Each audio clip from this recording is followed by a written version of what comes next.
People are talking Syracuse football, us included, right here at the Voice of College Football. Please like the video, share these videos out on social media, subscribe, and hit that bell for the notifications to know when we go live. We're talking the Orange and the Tigers in Death Valley on Saturday. We got Kevin Wall on the line from Noon's Magician on SB Nation. Kevin, how you doing tonight? Pretty good, Mark. Thanks for having me on.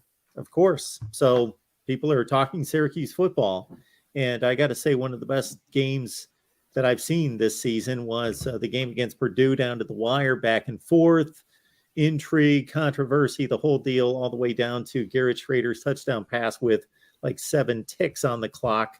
Right. So it's been kind of game after game after game. I know the Virginia game went down to the wire. They only needed maybe 5 or 10 yards to get in field goal range and win that game, and the Orange defense made a stop. So what has this ride been like to 6-0? It's been obviously a lot of fun. We knew coming into the season that getting back to a bowl game was pretty much the goal. Questions were whether or not, if Syracuse failed to do that, if Dino Babers would be fired, relieved of his duties. News came out about his buyout before the season, rumored at $10 million. So there was a lot of concern among fans that the university wouldn't make a change if they didn't make a bowl. The schedule looked pretty daunting at the beginning. And, you know, that you mentioned that Purdue game, I think that was the game that convinced fans like, well, maybe this team can get on a roll, because the last few years, Syracuse, even, you know, though Purdue committed a lot of mistakes, Syracuse wouldn't have capitalized on those, you know, that good fortune. And for the team to give up a score in the final minute, obviously benefit from those penalties, but still make the play that they needed to win the game. You know, I think that really got the community behind the team. I think that really convinced the team, if they weren't fully invested in each other, that they could bond together and do something. And to be sitting here in mid-October and know that Syracuse is going to go to a bowl game this year is something that no one could have predicted. Kevin, it's funny because you mentioned the bowl eligibility, and I think Dino Babers has quite a reservoir of respect across the landscape of college football. I think people like him. They respect him. They think he's doing a nice job in regards to preparing young men for life. He's a solid guy, runs a good program. But obviously, if the record's not there, then people are going to be disgruntled, and for good reason. These guys make millions of dollars for one reason, first and foremost, and that's to win games and be competitive. I found it kind of amusing. And the announcer on whatever network that was showing the highlight as well, because I caught about half the NC State game, and because Syracuse was able to break free with a 15-point win, I didn't catch the end, but I saw the clip of Dino Babers on the field once the field was rushed, and he was certainly appreciative and happy about the student and the fan response on the field. But he mentioned bowl eligibility, and I kind of chuckled. At the same time, they went back to the studio, that the in-studio anchor kind of chuckled as well to say, bowl eligibility, you're 6-0. Let's be thinking about, you know, going to the ACC championship game here. I mean, I think certainly you want to enjoy the ride while you can. But I think fans of the program, and I think Dino himself, understand that, you know, the task ahead is pretty tough. You know, starting with Clemson, I think the team has been somewhat fortunate, you know, to sneak out some wins. They've played mostly home games. The one road game was at Connecticut, and it was predominantly Syracuse fans. So I think he knows that coming up, you know, there are no guarantees, and people want to, and people should, hope that they can somehow find a way to knock off Clemson. And it would be great if they could, you know, make their first ACC championship game and think about playing in a New Year's Six bowl, if not the college football playoff. We should all have those dreams. But I think Dino himself and others don't want to lose sight of the fact that they've secured something that he's only done once during his Syracuse tenure. And for a program like Syracuse, we've talked about a lot on the site, is to get to where they need to be competitive in the ACC. They kind of have to follow what Wake Forest has done and consistently make bowl games. And you know, you're not going to recruit a ton of 4 stars, never mind 5 stars. So you're going to have to find a coach and a program that can develop the players. And we all know that extra practices are key for helping along that development. And And we're starting to see that with Syracuse this year. We're starting to see some players who weren't highly regarded on the recruiting front that are emerging into all ACC players, players that are on NFL draft radar. And so this exposure is huge for a program like Syracuse, whether it's not only the high school students, but the transfer portal now. So now if you've got someone who might be sitting in a second string, like Garrett Schrader, Mike Leach came in, moved him to wide receiver. He enters the portal, and last year he took over the job, and this year he's transformed himself into a passing threat as well as a running threat. So, and to your point about realism, Clemson's up ahead. Most of the better teams on the schedule are up ahead. It's a very backloaded schedule. Notre Dame out of conference.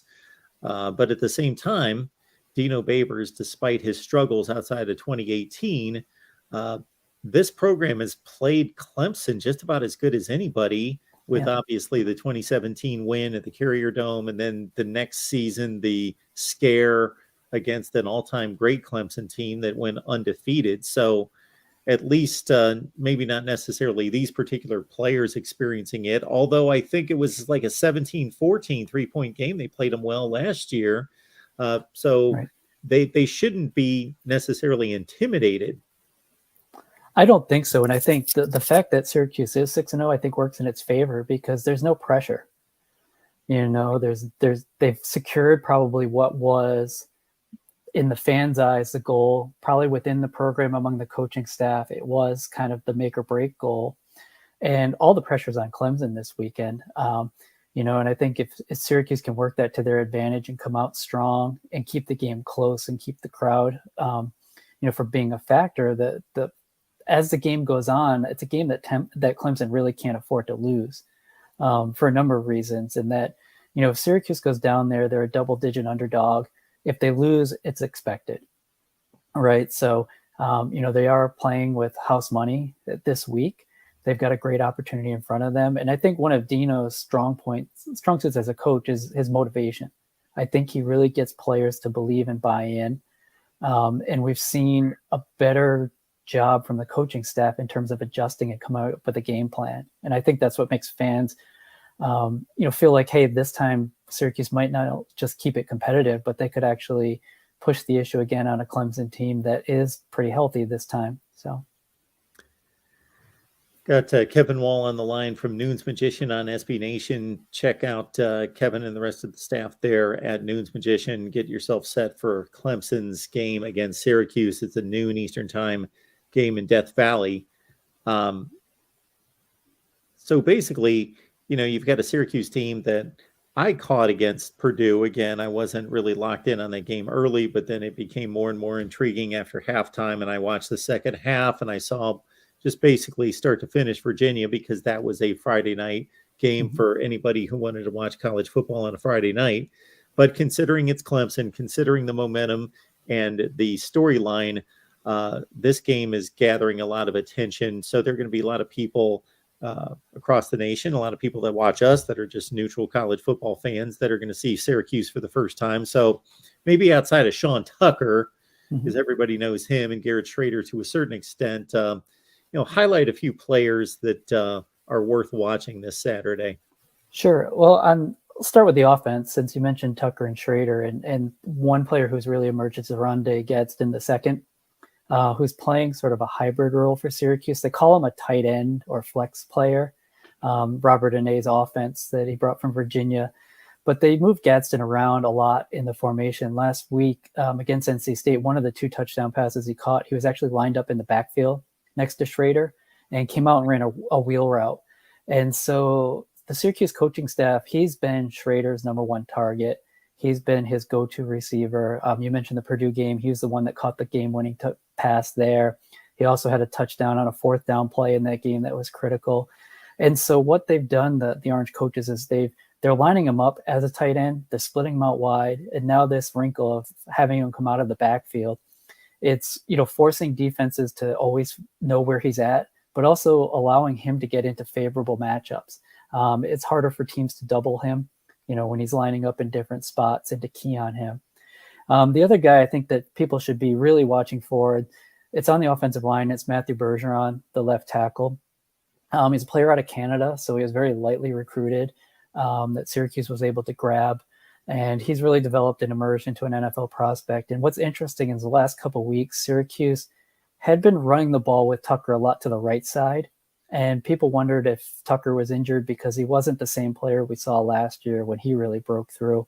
And the last couple of games, Syracuse has kind of tweaked the plays a little bit, and they're running more behind Bergeron. And Tucker's found success.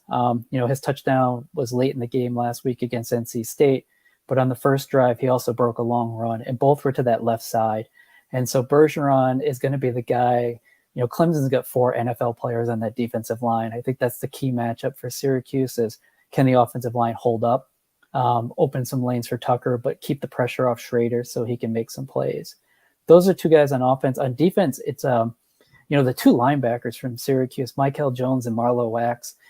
They're the guys that sort of are going to be the ones this week, because Clemson wants to run the ball or get the ball in the hands of Will Shipley.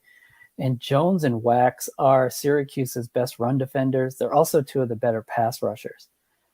Tony White, the defensive coordinator for Syracuse, runs a 3-3-5.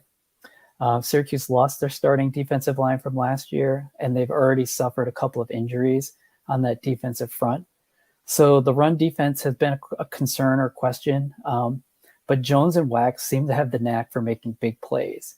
And they come up big in a lot of situations. And if they're guys that can make plays, that can, force Clemson out of what they want to do this weekend, I think both of those guys, Jones has been sort of on the radar. Pro Football Focus had him as a second team on their midseason All-American group at linebacker. They've talked about as a potential late round pick.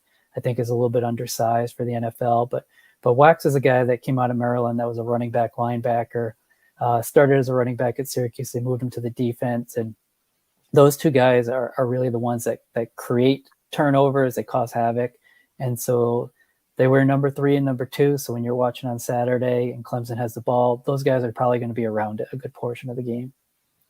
Michael Jones leads the team with 42 tackles, 5.5 tackles for loss, and 3 sacks. Marlo Wax is right there, 5.5 tackles for loss and 2.5 sacks, second on the team with 38 stops.